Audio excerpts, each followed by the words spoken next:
Los salarios reales se ajustarían, si tuvieran necesidad de hacerlo, hacia abajo en algunos sectores que tendría que ocurrir eso, porque están sometidos a una competencia muy complicada.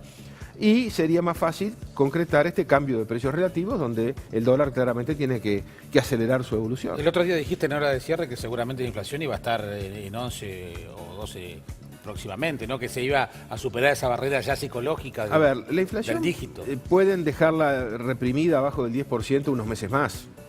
Si siguen perdiendo reservas al ritmo que lo están haciendo, de $1.000 millones en un mes, bueno, pueden sostener que el tipo de cambio se mantenga ahí abajo de 29 y se reprime la inflación abajo del 10. Pero bueno, eso es represión, no es bajar la inflación. Ahora, la competitividad que ganarías, ¿no te la come también? No, ciertamente que no. Es decir, claramente que no. Ese es un argumento muy falaz que a veces se utiliza para no hacer nada.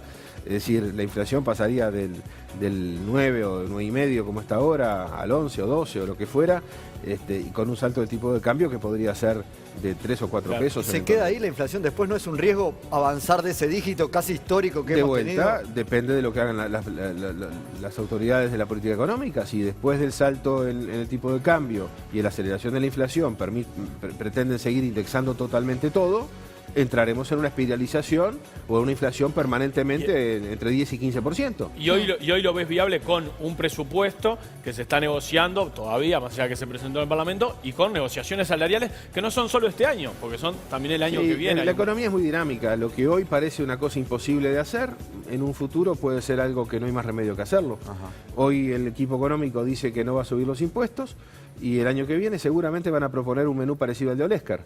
O sea, la economía es dinámica, la política es dinámica, y lo que hoy es una cosa que alguien no quiere hacer, capaz que no tiene más remedio que hacerlo mañana. De ahí, ¿qué piensa que va a pasar con el empleo? El empleo está cayendo, como decíamos al principio, se han perdido 18.000 y pico de puestos de trabajo respecto al año pasado hasta el mes de julio. Yo creo que ese proceso va a continuar y más se va a profundizar cuanto más rígido sea el comportamiento de los salarios.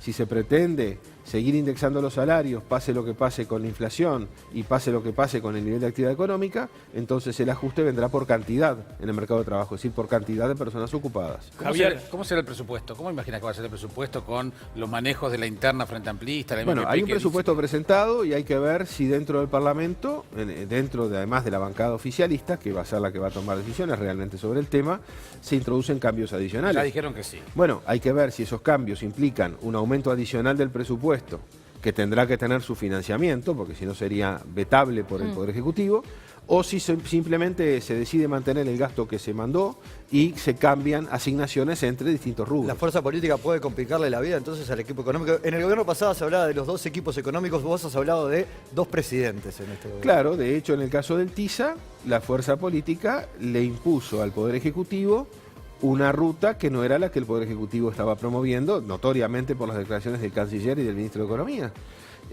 Quizá esa sea la sinopsis de lo que vamos a ver en los próximos tiempos en otras áreas de la política. Ahora el MPP le pide una reunión a Tabaré Vázquez en Anchorena para hablar de... Ahí se está hablando de una redistribución del gasto que ya está previsto por el Poder Ejecutivo y no de un aumento, pero de una reasignación de lo que ya está previsto. Se habla de las Fuerzas Armadas, etcétera. Pero, Diego, tú más de una vez has elogiado al Ministro de Economía, Danilo Astori. En algún momento dijiste que era el líder político del cual te sentías más cerca ideológicamente y que muy probablemente lo votarías si fuera candidato a presidente. Ahora hablabas de alguna sequía de ideas del equipo económico. ¿Cómo lo ves a él? ¿Cómo lo ves a Astori? Son 2 planos distintos del análisis. Uno es el plano de largo plazo. Yo creo que Astori ha sido fundamental en nuestro país y es muy difícil comparar lo que se vivió con la historia que no se vivió.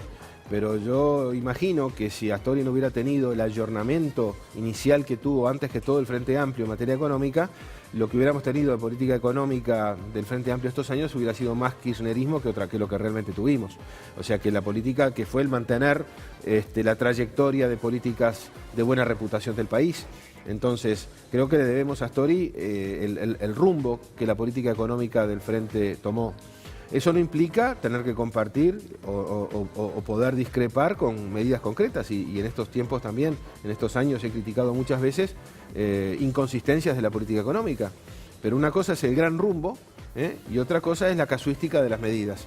En la casuística de las medidas, yo creo que están en un lío grande, fundamentalmente por temas políticos internos, temas de economía política, y no sé para dónde va a... Brasil también, que nos afecta de cerca. En el caso de Brasil, se suceden malas noticias, como ustedes informan a diario.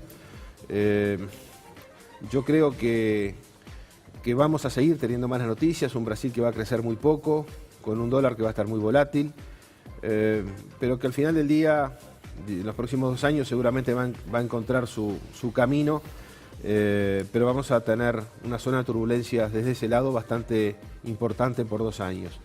El lado argentino es más complicado, ahí depende, da la impresión de que gana Scioli, da la impresión de que allá no se necesita el 50%, ¿verdad? Alcanza con más del 40 y 10 puntos de ventaja. Con una oposición una vez más dividida, es factible que se mantenga de algún modo la actual línea con algunos matices.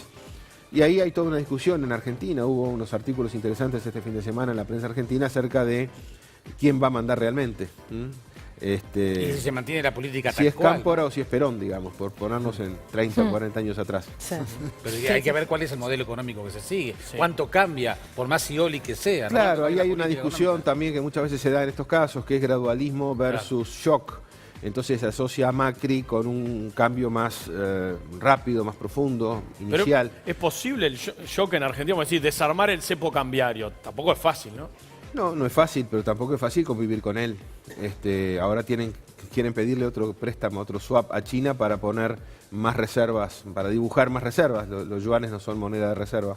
O sea que es un tema muy complejo el de Argentina. Puede salir para cualquier lado. La macana es que, en términos políticos, la cuenta de la fiesta la pague el que no la disfrutó, digamos.